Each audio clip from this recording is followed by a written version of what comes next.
So in this digital age where we're in front of computers all the time, we sometimes forget, especially when we're selling, and I do this too, we forget that we're talking to a human being. We do all the time, right? And so there is actually a greater requirement. I think as salespeople, we have a greater obligation to remember our humanity and the humanity of the people that we speak with. And they're going to recognize it. If you do this well, if you do this powerfully, you will earn more money.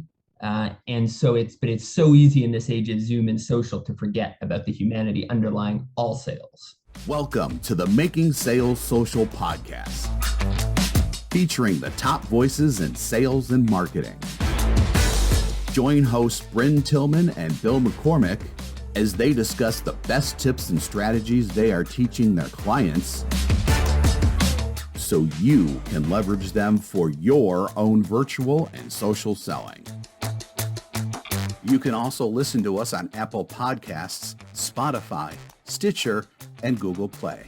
Here are your hosts, Bryn Tillman and Bill McCormick. Welcome to Making Sales Social. I'm Bill McCormick. I'm Bryn Tillman. Bryn, who's joining us today? I'm so excited to have my new friend, Dan King, who is brilliant at helping creator CEOs, the CEOs with all the great ideas, actually identify the right ones and execute them really for dramatic growth. And I'm going to let him continue the introduction of how he helps, but I'm so excited for our listeners because they are going to be blown away by Dan. Hi, Dan. Hello, Brendan, Bill. And yes, let's bring the excitement today. Let's have a lot of fun. So I'm a co-founder of a company called Fireside Strategic, and we have a podcast of our own. We've interviewed over 100 CEOs. And we were reflecting on what was the experience of, what could we learn from interviewing 100 CEOs? And we realized that we noticed two categories. Most CEOs were either what we would call engineers or creators. The engineers are like the professional CEO who comes in after the founder gets a company going. They're very good at building systems and making the trains run on time and optimizing everything, right? They move the levers. But then there's the creator CEOs. These are our clients. These are people that are less motivated by dials and numbers and more motivated by ideas and people and mission. They're the people that change the world. That's why we're excited to work with them. But every gift has a shadow. So every creative CEO, every creator CEO has a billion ideas and possibilities. Some of them are good, some of them not so good, right? And they get lost in those possibilities. I know this because this has been my journey in business as well. And so the key to truly dramatically growing your company, we'll get into how this matters in a sales context in a bit, but the key to dramatically growing your company is determining what's the white space for your company. What is the place where you can serve at the highest possible level, at the highest possible price point, impacting people in the most powerful way. And when you find that one possibility, everything changes. You will earn more. Life will be easier. Your sales team will be less stressed, by the way, because you're not going to be chasing the wrong prospects for too low a price point. Everything is going to change. And so we help creator CEOs find that white space and grow into it. That's fantastic. Bill, what's our first question? I can't wait to dive into those two. Yeah, I love it. Our listeners are thinking, okay, what about those two? But before we get to that, Dan, we ask every guest the same first question. What does making sales social mean to you? To me, it is so easy to lose track of empathy. So in this digital age where we're in front of computers all the time, we sometimes forget, especially when we're selling, and I do this too, we forget that we're talking to a human being. We do all the time, right? And so there is actually a greater requirement. I think as salespeople, we have a greater obligation to remember our humanity and the humanity of the people that we speak with. And they're going to recognize it. If you do this well, if you do this powerfully, you will earn more money. It's so easy in this age of Zoom and social to forget about the humanity underlying all sales. We love that. And, the authenticity, the integrity is critical. And in social selling, we talk a lot about it's really important to treat the person on the other side of the message the same way you would if they were on the other side of the table. So it just because it's on a social media platform doesn't mean they're all leads. You wouldn't walk into a conference and say, everyone in this room is a lead, right? So I love that you said that they're people. I'm excited to dive deep into the creator CEO. I mean, that's who you're primarily working with. I think that's where I fall. I've got a bajillion ideas. We have an operations manager who brings me down to reality often. How do you wrangle, Yeah. a CEO or business owner, even if it's, a business ner of a small company that's got all these ideas, a little bit of shiny object syndrome, right? Yeah. How do you wrangle that initially? Yeah. It's a great question. And I'm gonna say that it's a three-step process. It begins with the sales process. And it begins with building their awareness, a little bit of education, although people that have been running a company for a while, they kind of get this about themselves ultimately, that they are a little confused. They've yet to step into the place of highest power for their business. So it begins in that sales process and helping people, if that's the truth. If it's not the truth, cool, right? But if it is the truth, helping them realize that. So that's step one. Step two is finding the white space through phenomenal strategic market research. So I'm fortunate that on our team, we have a world-class, my business partner is a world-class strategy consultant. She worked in that domain at the highest level in her previous life. And she brings that expertise to doing phenomenal research to understand what is your competition doing at the moment? What is the space? What's the gap that your competition isn't finding that you can carve out that is highly profitable and that will actually save you time? Because most of our clients are services businesses and they have too many clients at too low a price point. It's not that they don't have enough clients. They actually, in many cases, have too many. And the CEO is running in a gajillion directions, exhausted all the time. And when I'm in sales conversations, they'll say, oh, this sounds great, Dan. I don't have time for this. I'm like, the fact that you don't have time for this is why you need this, right? Right. That's step two. And then step three, once we really found that white space, and this is where I come in, I've trained as both a salesperson and as an executive coach. We carve out within the broader white space a place where there's actually variety. And you may be saying to yourself, well, I thought you were just talking about focus, Dan. You create an umbrella under which there is actually room for variety. There is one organizing theme and usually language that resonates with the target audience. But within that, there's all kinds of possibility. One way to think of it is underneath singularity, there's multiplicity. So as an example, our tagline is we help creators, CEOs direct their time, team, and energy towards dramatic growth. That's a singular focus. When I meet a creator CEO, they know exactly what I'm talking about. But we have clients that range all the way from one of the world's largest financial institutions to a friend in Staten Island who has a 10-person company. Mm-hmm. They're all creator CEOs. And so there's a ton of variety. How we work with one of the world's largest financial institutions is very different than my friend in Staten Island, right? Mm-hmm. But there's a singular focus. So we've embedded variety within the singular focus. And one of the keys with creator CEOs, you can't tell them you must focus. You must suddenly change from your entire life of running around after a billion possibilities to you must do one thing. That's not going to work. They may claim that it'll work, even like it won't. But what you need to do is embed within that focus variety. That's step three. So it seems to me like what you're really talking about is simplifying the sales process. You're giving them options, but you're giving them focused options in order to better control that creative mind that you're dealing with. Guardrails, exactly. Guardrails are a really powerful way to think about it, right? Mm-hmm. And it takes some discipline because, hey, this person called me up. They're a prospect. They're kind of interesting. But, I'm doing my due diligence and I realized their budget is only $10,000. You committed to a minimum deal size of $30,000. Are you really going to go after that $10,000 client? It's going to be a lot of angst. It's going to destroy the feeling of spaciousness that you want. It's going to lead to you running around like a chicken with your head cut off, right?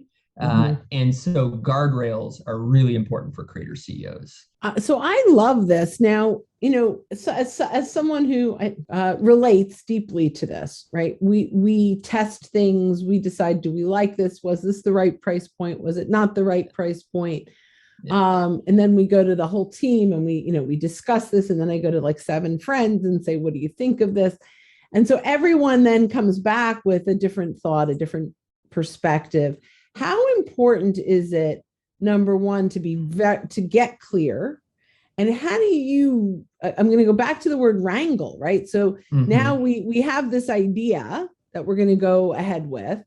And now there are 17 different opinions on what that idea looks like.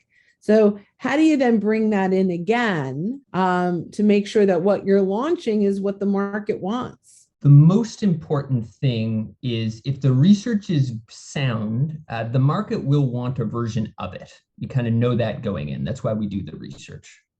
Exactly how it all looks. Yeah. I can't pretend though that the research is going to tell you everything about how the journey will be, because it's a rich, complex journey and it could evolve in all kinds of different ways.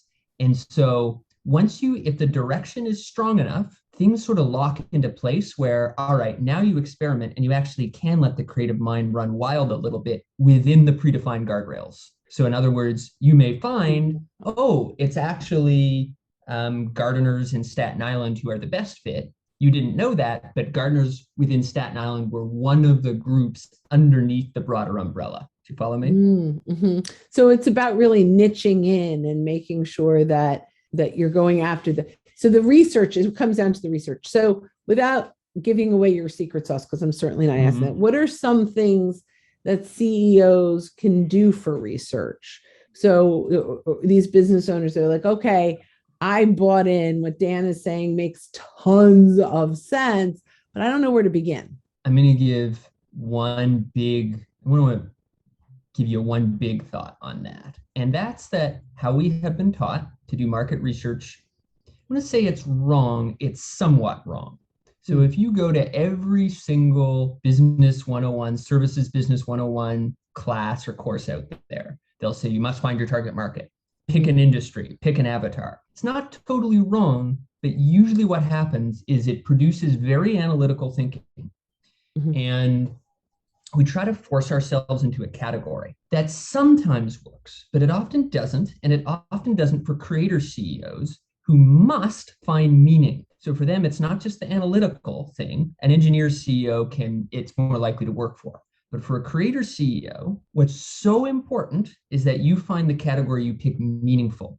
You need to feel joy and energy when you announce to the world, this is who we serve. And so instead of thinking along the lines of these predefined categories, create your own category. Or even better, look at the humanity, okay? Look at the sort of human experience of being with various potential clients and spot patterns. So no one was running around the world serving creator CEOs. There may be a few other companies that do it. Haven't found another company that uses that category. We created our own category rather than looking at some list of industries and saying it must be gardeners in Staten Island, if you follow me. Yeah. So when you're doing this research and you're looking at what competitors are doing or the gaps, what they're not doing, where the white space is, how much of the white space is influencing go-to-market? And how much of it is, hey, the CEO in their company is just really, really good at certain areas that are underserved? Like when you're choosing that. All of it. So what we have found is with every single client, the white space is, and I didn't do a great job defining it, so your question's great. With every single client we've ever had, the white space is like the promised land. It's where your company serves at the highest possible level. It's where you've uniquely understood enough about yourself as a CEO and your team to really understand the gifts, and you're juxtaposing that with market need, market demand, right? So this promised land, if you've never felt it, it may seem a little aspirational. It may be like, well, we're not that different. Yes, you are. You just haven't done the work to find out yet. So the market research it's introspection and it's exploring the world. But it's marrying all of it. I love that. I think that's amazing. So I want to move this just quickly into the marketing side of that. So now we've found our niche. This is what we're really good at. This is where the white space is.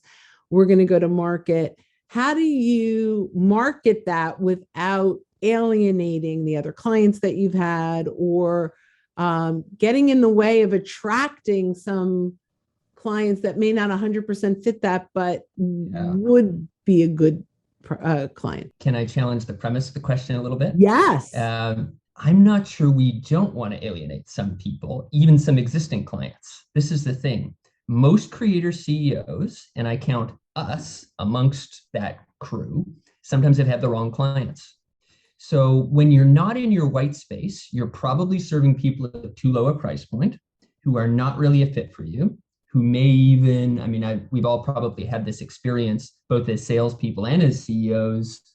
We look at the calendar one day and we think, ooh, this client's there. Ooh, at some level, we deep down know, this isn't it, right? And so your white space is this, every client that's in your white space, you should look at the calendar and you should be excited to speak to them. When I saw this conversation on my calendar this morning, I was excited, right? This is how intuitionally I kind of get, this is a space where I'm supposed to be.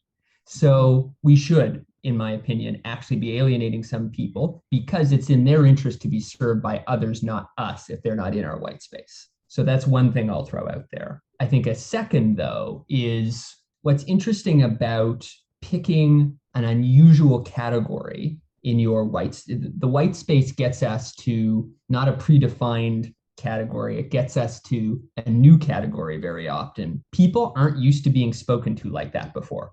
So when I meet a creator CEO, no one's called them that before. It resonates with them on a different level. And so it's actually more powerful for bringing in the right people and more powerful for excluding the wrong people. I love that. And when I think about this, I'm going to just bring it back to us because that's where my head is. But when I think about this, we have some clients that they want a magic button. They don't want to do the work. And then there are some clients that are so excited to do the work that they're taking it to different levels.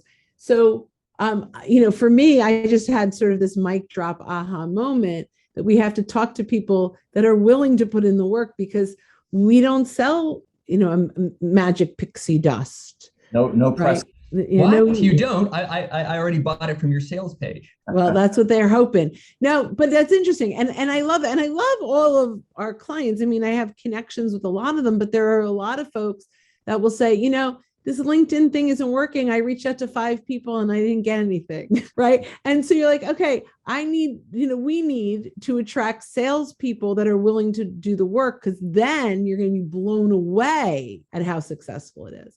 So yes. that was a good light bulb moment just for us. So thank you. You're welcome. So I'm sure a lot of our listeners, whether they're entrepreneurs or they're CEOs of, with a 10-person company, or maybe you're in a C-suite or even a sales leadership role in a company that is feeling slightly misaligned. If you're CEO or you are this creator person, you might have had some amazing aha moments too in this, I think. So I appreciate that. Yeah, that was really kind of cool. Like I have little goosebumps right now. I'm like, I want to finish this up so I can get started on fixing. Yeah, and actually, we are coming to the end of our time, and Dan, so we really appreciate all you've shared with us and taught our listeners and us. How can folks connect with you and stay in contact with you? So what I'd recommend is you take a look at our homepage. It's firesidestrategic.com. Take a look. You can learn a little bit more about what we do. And if it looks interesting to you, there is a couple of buttons there to apply for a conversation with us if you want to explore what this could look like at your company. So pretty simple. Firesidestrategic.com is the place to go. Right. And folks can find you on LinkedIn? They can, yes. I may or may not check it, but no. So someone will check the LinkedIn account. You can find me there too. We can help you with that. So Dan King, thanks so much for being with us on Making Sales Social. And thanks everyone for watching and listening. And we'll see you next time. Just remember this week, as you're out and about, don't forget to make your sales social. Bye-bye, everyone. Thanks for watching, and join us again for more special guest instructors bringing you marketing, sales training, and social selling strategies that will set you apart. Hit the subscribe button below to get the latest episodes from the Making Sales Social podcast. Give this video a thumbs up and comment down below on what you want to hear from us next. You can also listen to us on Apple Podcasts, Spotify, Stitcher, and Google Play. Visit our website, socialsaleslink.com, for more information.